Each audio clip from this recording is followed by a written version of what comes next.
1 Roi chapitre 16 verset 29 jusqu'au chapitre 17 verset 24. Achab, le fils d'Omri, devint roi d'Israël la 38e année du règne d'Assa sur Juda. Il régna 22 ans sur Israël à Samarie. Achab, le fils d'Omri, fit ce qui est mal aux yeux de l'Éternel, plus que tous ses prédécesseurs.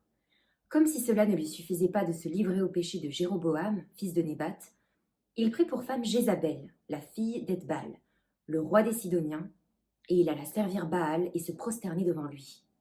Il érigea un autel à Baal dans le temple de Baal qu'il construisit à Samarie, et il fabriqua un poteau sacré.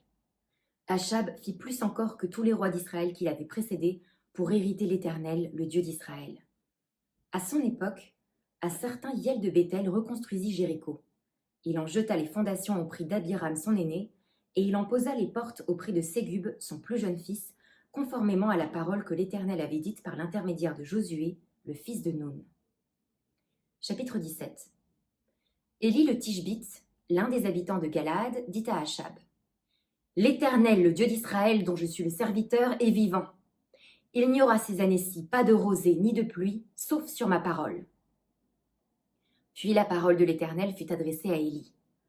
Pars d'ici, en direction de l'est, et cache-toi près du torrent de Kérit, qui se trouve en face du Jourdain. Tu boiras de l'eau du torrent, et c'est au corbeau que j'ai ordonné de te nourrir là. Élie partit et se conforma à la parole de l'Éternel. Il alla s'installer près du torrent de Kérit, qui se trouve en face du Jourdain. Les corbeaux lui apportaient du pain et de la viande matin et soir, et il buvait de l'eau du torrent. Mais au bout d'un certain temps, le torrent fut à sec, car il n'était pas tombé de pluie dans le pays. Alors la parole de l'Éternel lui fut adressée. Lève-toi, va à Sarepta, qui appartient au territoire de Sidon, et installe-toi là. J'y ai ordonné à une femme veuve de te nourrir. Il se leva et partit à Sarepta. En arrivant à l'entrée de la ville, il y vit une femme veuve en train de ramasser du bois.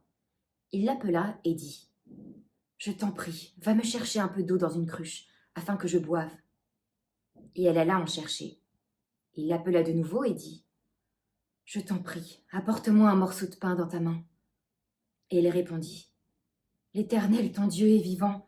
Je n'ai rien de cuit, je n'ai qu'une poignée de farine dans un pot et un peu d'huile dans une cruche. Je suis en train de ramasser 2 morceaux de bois, puis je rentrerai et je préparerai cela pour mon fils et pour moi. Nous le mangerons, après quoi nous mourrons. Élie lui dit : N'aie pas peur, rentre et fais comme tu l'as dit. Seulement, prépare-moi d'abord avec cela un petit gâteau et apporte-le-moi. Ensuite, tu en feras pour ton fils et pour toi. En effet, voici ce que dit l'Éternel, le Dieu d'Israël. La farine qui est dans le pot ne manquera pas, et l'huile qui est dans la cruche ne diminuera pas, jusqu'au jour où l'Éternel fera tomber de la pluie sur le pays. Elle partit et se conforma à la parole d'Élie. Et pendant longtemps, elle eut de quoi manger, ainsi que sa famille et Élie. La farine qui était dans le pot ne manqua pas, et l'huile qui était dans la cruche ne diminua pas, conformément à la parole que l'Éternel avait prononcée par l'intermédiaire d'Élie. Après ces événements, le fils de cette maîtresse de maison tomba malade. Sa maladie fut si violente qu'il cessa de respirer. La femme dit alors à Élie : Que me veux-tu, homme de Dieu ? Es-tu venu chez moi pour rappeler le souvenir de ma faute et pour faire mourir mon fils ? Il lui répondit : Donne-moi ton fils. Et il le prit des bras de la femme, le monta dans la chambre à l'étage où il logeait et le coucha sur son lit. Puis il fit appel à l'Éternel et dit : Éternel, mon Dieu, est-ce que tu vas faire du mal au point de faire mourir son fils, même à cette veuve qui m'a accueilli chez elle ? Puis il s'étendit 3 fois sur l'enfant, fit appel à l'Éternel et dit : Éternel, mon Dieu, je t'en prie, que l'âme de cet enfant revienne en lui. L'Éternel écouta Élie. L'âme de l'enfant revint en lui, et il retrouva la vie. Élie prit l'enfant, le descendit de la chambre jusque dans la maison, et le donna à sa mère en lui disant : Vois, ton fils est vivant. La femme dit alors à Élie : Je reconnais maintenant que tu es un homme de Dieu et que la parole de l'Éternel dans ta bouche est vraie. Où est ton Dieu ? J'avais 17 ans, j'étais au lycée avec mes copines quand une d'entre elles, Lisa, me jetait un gros livre de biologie au visage. « Où est ton Dieu ?» elle a crié. « Darwin, l'évolution, la science, tout prouve que tu as entièrement tort. Ton Dieu n'existe pas. » Elle était en bac S et elle m'intimidait. Je ne savais pas comment répondre. Où est ton Dieu? Et que fait-il en temps de crise? Face à l'opposition, à l'hostilité, à l'indifférence de nos amis, face à une pandémie, face à la mort, quand on est fatigué, épuisé par le télétravail, Zoom, l'église en ligne, l'anxiété et la tristesse. Où est Dieu et que fait-il? Ce matin, notre Dieu est là, comme une source rafraîchissante, un jour de canicule. Dieu vient nous revigorer. Et c'est précisément dans la pandémie, dans la crise, dans la mort qu'il agit. Dieu vient nous donner la vie ce matin. Et comme nous, les premiers lecteurs de 1 Roi avaient besoin d'un tel Dieu, parce qu'ils lisaient ce chapitre en pleine crise dans le cimetière de Babylone. Ils sont en exil, loin de la terre promise, loin des promesses de Dieu, et tout ça à cause de leur rébellion. Si vous ne connaissez pas trop l'histoire de l'Ancien Testament, la chose la plus importante à retenir, c'est que l'Ancien Testament est une histoire d'amour entre le héros, le Dieu vivant qui aime et poursuit son épouse jusqu'au bout, entre Israël, cette femme adultère qui se prostitue avec d'autres dieux. Et ce matin, nous arrivons à un des moments les plus sombres dans leur relation. C'est un moment de crise qui mène à l'exil, à la mort en Babylone. Quand j'étais enfant, pendant nos vacances en famille, on visitait souvent les cimetières. Je n'ai aucune idée pourquoi. Mais les inscriptions sur les tombes me fascinaient, parce qu'on imagine la vie de la personne à partir de l'épitaphe. Écoutez cette inscription sur la tombe de Winston Churchill. « Je suis prêt à rencontrer mon Créateur. Quant à savoir si mon Créateur est préparé à l'épreuve de me voir, c'est une autre histoire. » Ou bien celle-là sur le tombeau de Robespierre. « Passant, ne pleure pas ma mort. Si je vivais, tu serais mort. » Le livre de 1 et 2 Rois est comme l'inscription sur la tombe d'Israël. Elle raconte 400 ans de relation entre Dieu et son peuple, avec comme point focal les rois d'Israël. Et tout commence bien avec le roi David et puis Salomon. Mais après viennent rois rebelles, faux dieux, peuple partagé, alliance brisée, le royaume divisé en deux, exil et mort. Ici repose le peuple de Dieu rebelle. Après un tel carambolage de péchés, Dieu les abandonne-t-il? Est-ce que Dieu l'époux quitte le cimetière, triste mais impuissant face à la mort? Non. Ce matin, nous allons rencontrer le Dieu vivant qui déborde de vie. Un Dieu qui rentre dans le cimetière, qui démolit la tombe et ramène les morts à la vie. Notre Dieu est le Dieu vivant qui donne la vie. Cette année, je n'ai jamais regardé autant de films Disney avec mes enfants. Dans chaque film, c'est toujours la même histoire. Il nous faut un héros. Quelqu'un capable d'écraser le méchant, de renverser tous les obstacles pour libérer la princesse ou le peuple. Quelqu'un capable de résoudre la crise, de renverser la mort, de donner la vie. Nos cœurs recherchent un héros. Et ce matin, nous allons le trouver dans le livre de 1 Roi. Notre héros capable de donner la vie. Rien ne peut l'arrêter, ni notre passé, notre péché, une pandémie, ni même la mort. Notre Dieu est le Dieu vivant qui donne la vie. Gardez vos Bibles ouvertes pour rencontrer ce héros. Mais accrochez vos ceintures, car on atterrit dans la mort.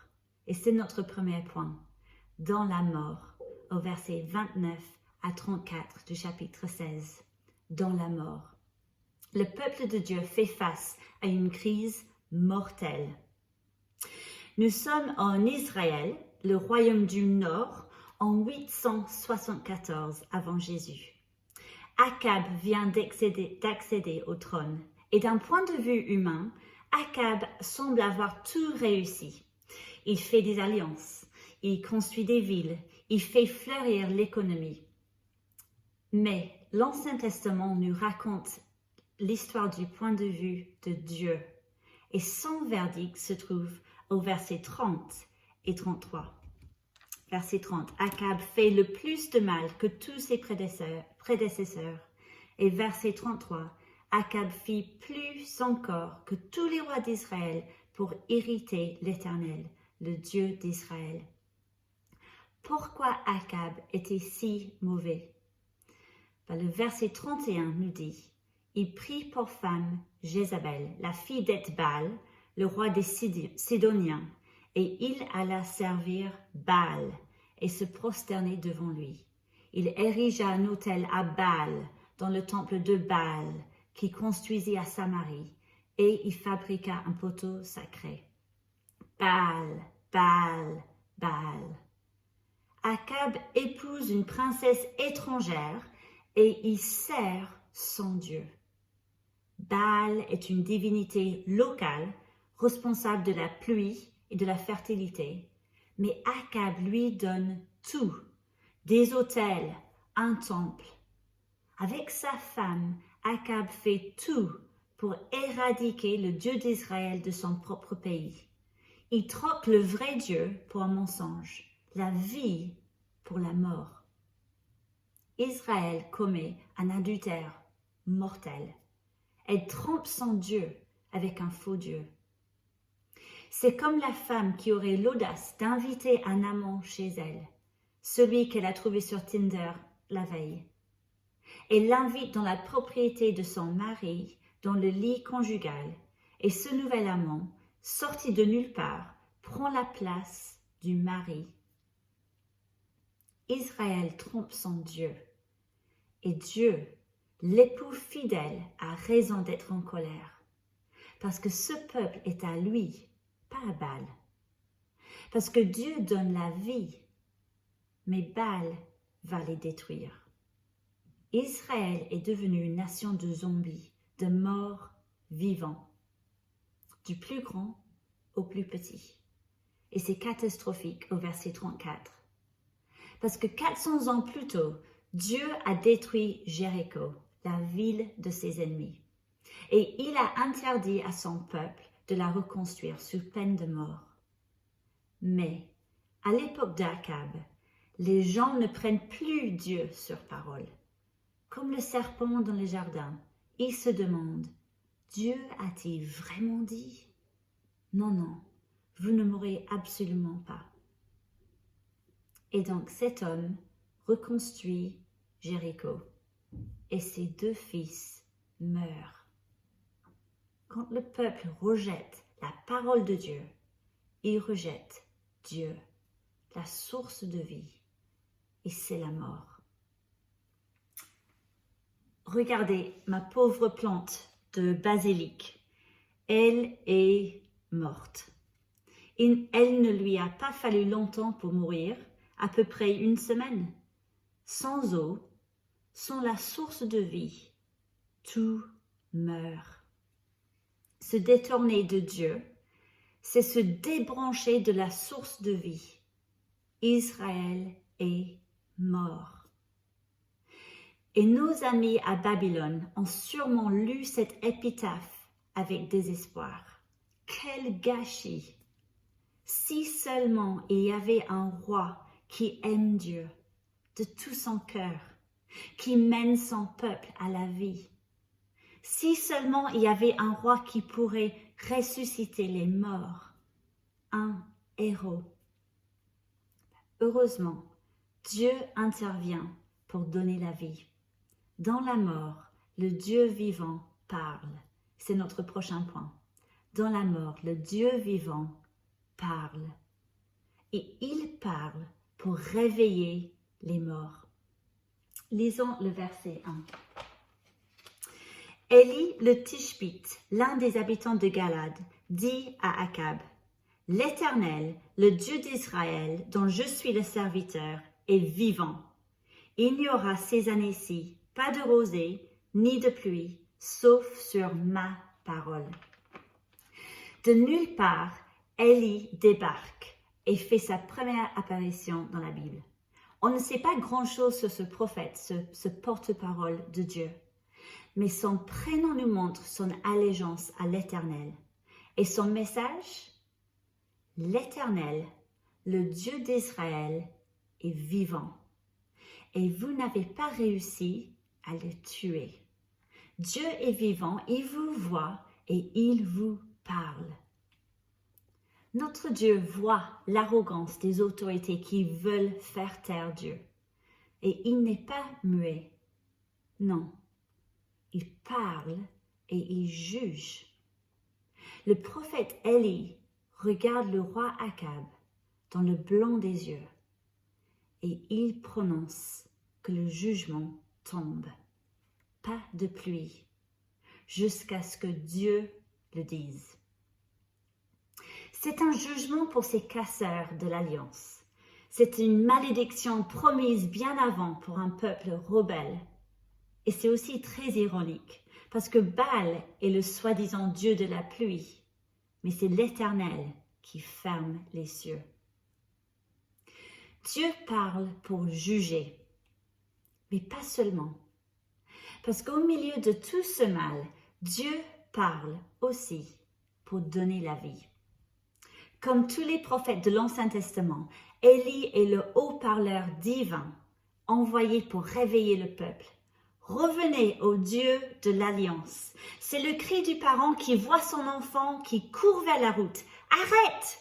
Reviens!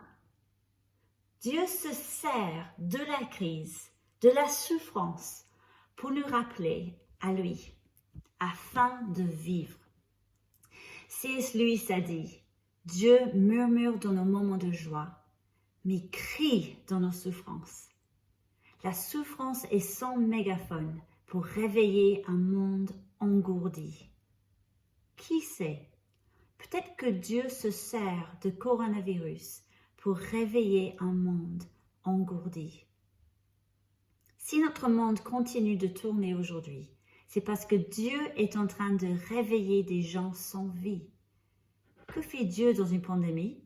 Il crie dans son mégaphone pour nous réveiller. Dans la mort, le Dieu vivant parle pour donner la vie. Et ce Dieu, si rempli de vie, l'a fait déborder au-delà des frontières d'Israël. Parce que depuis Genèse, son projet est de rassembler un peuple de toutes les nations. Israël était au cœur de ce projet pour attirer les nations. Mais le peuple ne remplit plus son cahier de charges. Alors Dieu envoie Élie à sa place pour ressusciter les nations. Et c'est notre prochain point. Dans la mort, le Dieu vivant poursuit ses ennemis. Dans la mort, le Dieu vivant poursuit ses ennemis. Avant de partir à l'étranger, Élie part dans le désert. Dans le lieu de mort, la parole de Dieu pourvoit étrangement. Dieu ordonne à des corbeaux de livrer des repas 2 fois par jour. Des corbeaux qui, selon la loi de Moïse, sont impurs. Des corbeaux qui ont l'habitude de voler la nourriture plutôt que de faire du Uber Eats. La parole de Dieu dirige toutes choses pour garder son porte-parole en vie, afin que son travail important s'accomplisse. Au verset 6, les corbeaux lui apportaient du pain et de la viande matin et soir, et ils buvaient de l'eau du torrent. Dans la mort, Dieu pourvoit. Mais au verset 7, la sécheresse s'installe, la parole de Dieu se réalise, et c'est le moment de partir chez l'ennemi. Verset 8. Alors la parole de l'Éternel lui fut adressée. Lève-toi, va à Sarepta, qui appartient au territoire de Sidon, et installe-toi là. J'y ai ordonné à une femme veuve de te nourrir. Dieu envoie son serviteur au cœur de la mort. Le verset 8 est une mission suicide. Sarepta est en Sidon, le pays natal de Baal et de Jézabel, une ville qui se trouve à 160 km d'Élie.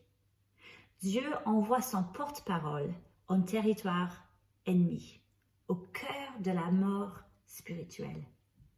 Et encore pire, il promet de le nourrir par une veuve, une dame qui connaît la mort.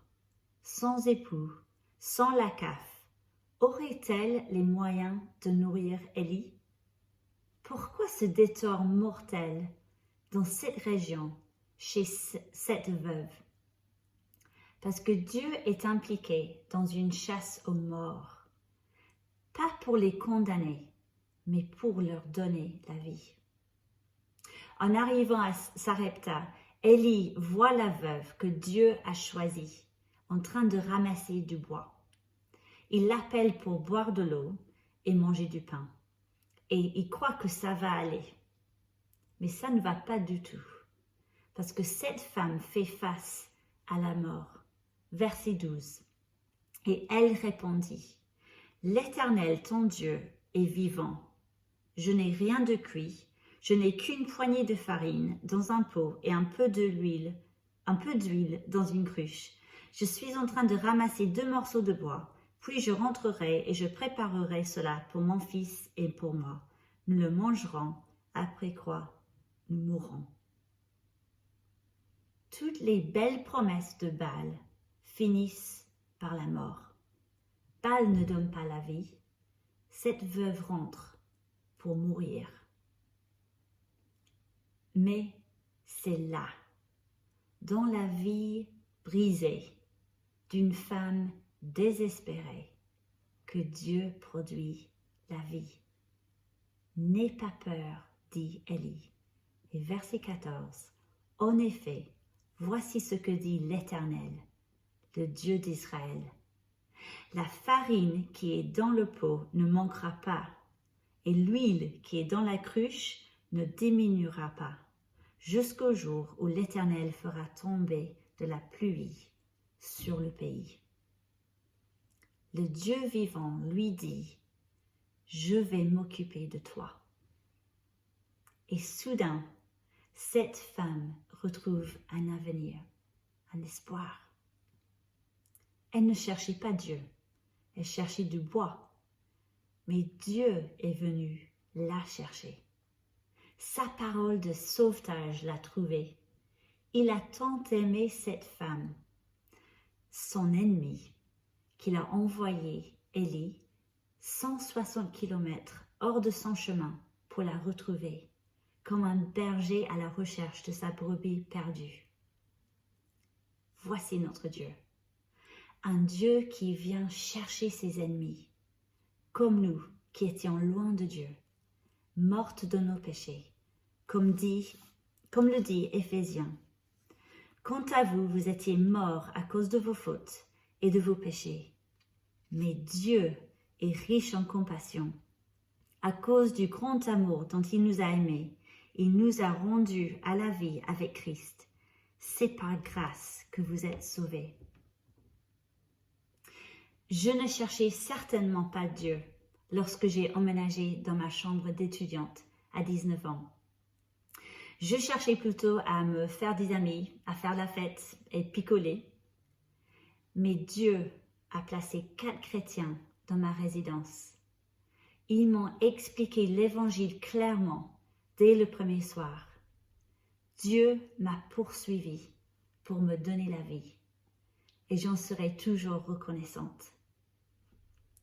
Et vous, comment est-ce que Dieu vous a poursuivi? Comment est-ce que Dieu vous poursuit ce matin pour vous donner la vie? Peut-être que vous n'êtes pas encore chrétienne. Vous êtes là avec une amie, mais vous ne cherchez pas vraiment Dieu. Savez-vous que notre Dieu vient vous chercher ce matin pour vous faire du bien, pour vous donner la vie? Peu importe ce que vous avez fait, votre arrière-plan ou vos croyances précédentes, il est le Dieu vivant qui poursuit ses ennemis comme nous. Et qu'en est-il de nos amis?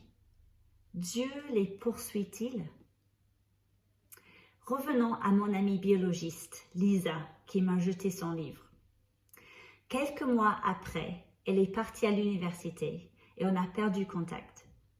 Jusqu'au jour où elle m'envoie un texto. Devine quoi? J'ai commencé à aller à l'église et j'ai fait connaissance avec Jésus.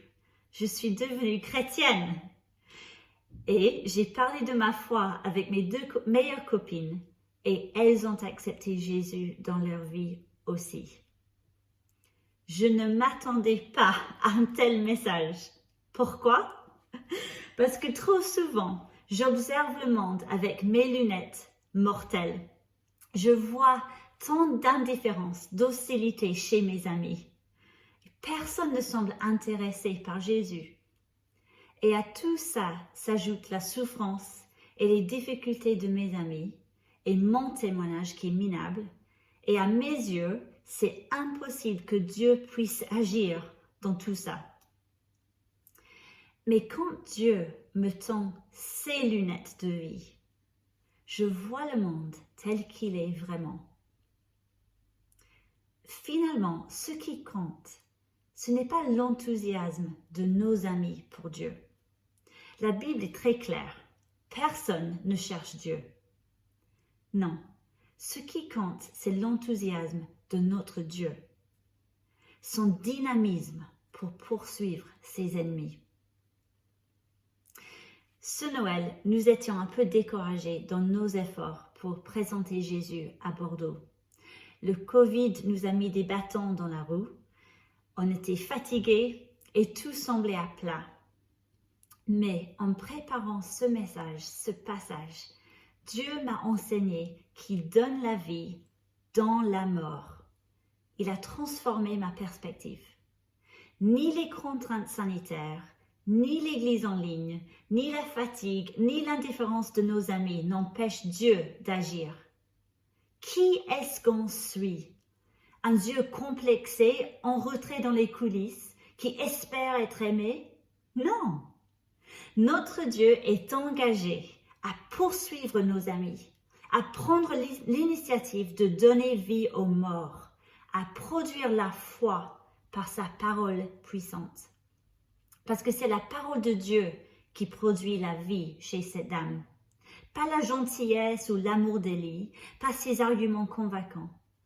Comme dit l'apôtre Paul, l'évangile est la puissance de Dieu pour le salut de tout homme qui croit.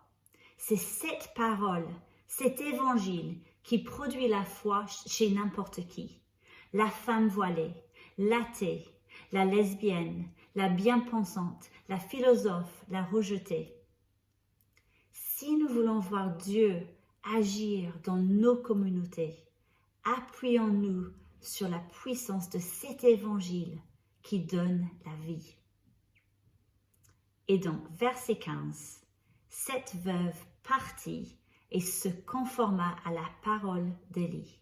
Et pendant longtemps, elle eut de quoi manger, ainsi que sa famille et Élie. Chaque matin, en versant l'huile et en mesurant la farine, elle voyait à nouveau que le Dieu vivant tient sa promesse. Sa parole est vraie et qui donne la vie à ses ennemis. C'est notre dernier point. Dans la mort, Dieu poursuit ses ennemis pour leur donner la vie. Dans la mort, Dieu donne la vie. C'est une belle histoire, non? Jusqu'au moment où tout finit mal, au verset 17. Après ces événements, le fils de cette maîtresse de maison tomba malade. Sa maladie fut si violente qu'il cessa de respirer.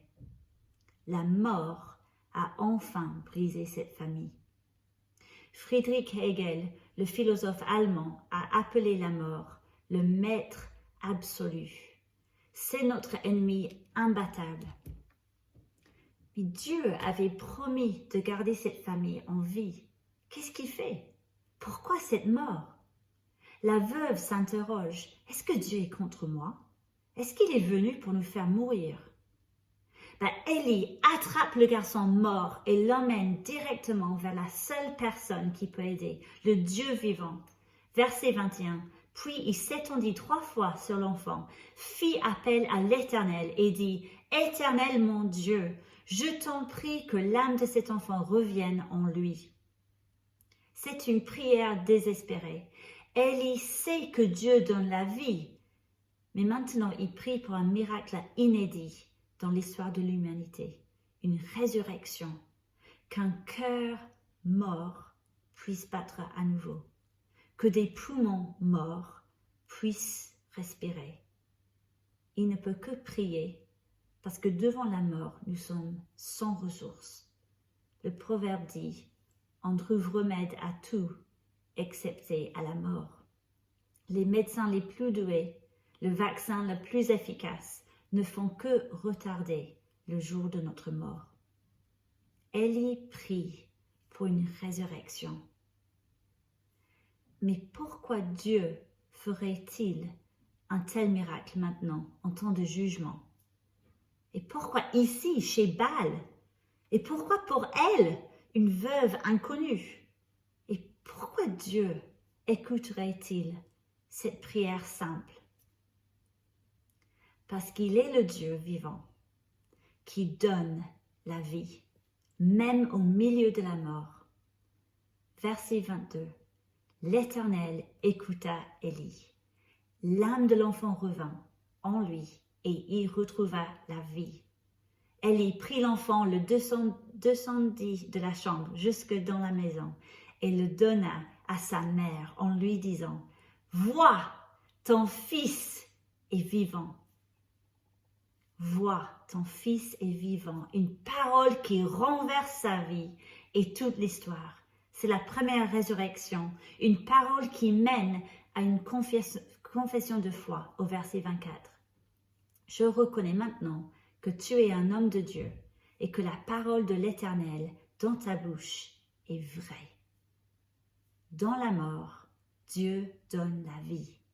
Cette veuve étrangère a rencontré le Dieu vivant, le héros qui donne la vie. Et 900 ans plus tard, ce héros est entré dans le monde, dans un monde hostile, parmi un peuple rebelle. Pourquoi? Pour donner sa vie. Dieu a tant aimé le monde qu'il a donné son Fils unique, afin que quiconque croit en lui ne périsse pas, mais ait la vie éternelle.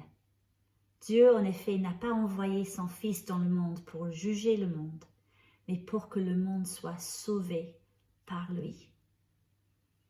Jésus-Christ vient nous donner la vie. Il vient nous donner sa vie. Il entre au cœur de la mort pour nous libérer. Il meurt pour nous ressusciter. La mort n'empêche pas Dieu. Non, c'est précisément au travers la mort que Dieu donne la vie. Voici notre héros. Plus grand que la crise, plus puissant que la pandémie, plus fort que l'opposition. Un héros qui prend l'initiative avec nous, nos amis, nos enfants, nos collègues, pour nous libérer de la mort. Un héros qui réveille nos quartiers engourdis, qui ressuscite ses ennemis, qui rassemble un peuple en France et dans le monde entier aujourd'hui.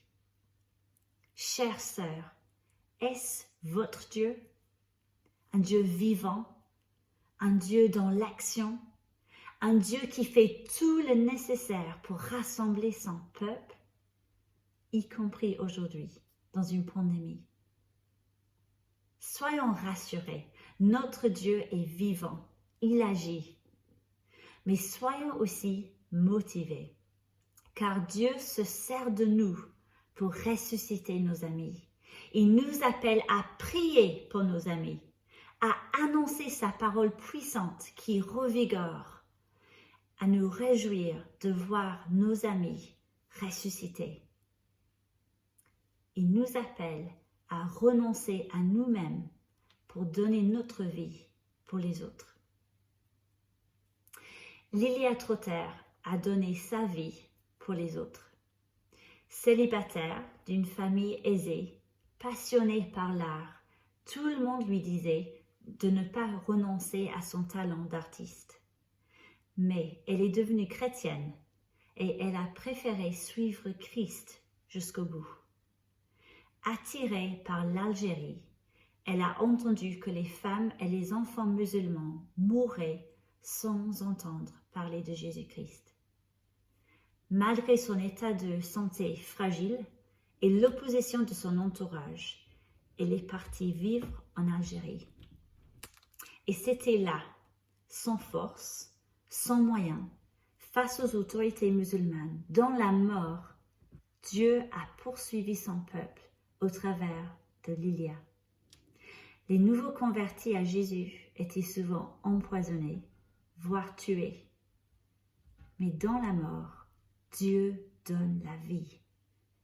Et 40 ans après son arrivée, des centaines de femmes musulmanes ont reçu la vie de Jésus-Christ. Lilia n'avait rien d'extraordinaire, mais elle suivait un Dieu extraordinaire, le Dieu qui poursuit son plan de vie encore aujourd'hui.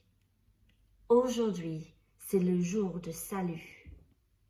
Dans la mort, en temps de crise, ce Dieu extraordinaire poursuit son plan de vie. Suivons-le. Prions pour terminer. Notre Père, merci parce que tu es le Dieu vivant, un Dieu qui déborde de vie. Merci pour la vie que tu nous as donnée, nous qui étions loin, des ennemis morts dans nos péchés. Nous ne te cherchions pas, mais tu es venu nous chercher par ton Fils Jésus-Christ. C'est par sa mort que nous vivons. Merci parce que tu œuvres aujourd'hui par ta parole puissante pour donner la vie. Donne-nous cette confiance que dans la crise, la souffrance, dans la fatigue, dans la mort même, que tu agis pour nous donner la vie et pour accomplir tes projets de vie dans ce monde. Nous te confions nos amis, nos familles, tous ceux qui nous sont chers. Donne-leur la vie, Seigneur. Fais déborder la même grâce que tu as déversée sur nous. Enseigne-nous à persévérer dans la prière pour eux. Donne-nous le courage pour leur partager la parole et proclamer l'Évangile. Remplis-nous de confiance en toi, que tu es capable de poursuivre tes ennemis pour leur donner la vie. Au nom de Jésus. Amen.